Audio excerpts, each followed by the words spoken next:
Declan, Thomas Tuchel has said there's no such thing as a perfect game, but from an England perspective, that must have been pretty close tonight. Yeah, probably in the first half. I thought we played really well.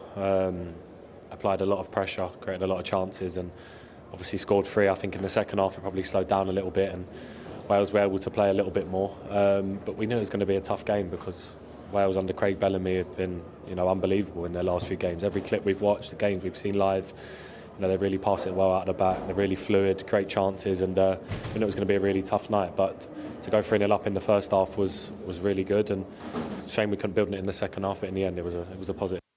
Yeah, like you just said, a cracking first 20 minutes, 3 goals. What do you think changed in that second half then? What did Wales do to make things a bit trickier?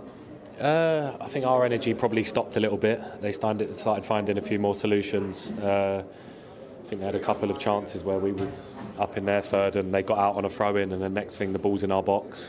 So we need to be better on that front. But they have a good team. They have a lot of Premier League players, a lot of players who play high level in the Championship, so they had to be respected. And in the end, 3-0 was a good result for us. And a proud moment for you personally, wearing that captain's armband for the second time tonight here, Declan. Yeah, it was really, really nice. Obviously, Harry Kane is our captain, and when the manager asked me to step in tonight and be captain, it was it was a real special moment. You can't take these moments for granted. Playing for England at Wembley, captain. I'm just trying to take it all in my stride and just keep enjoying my football. Declan, thank you.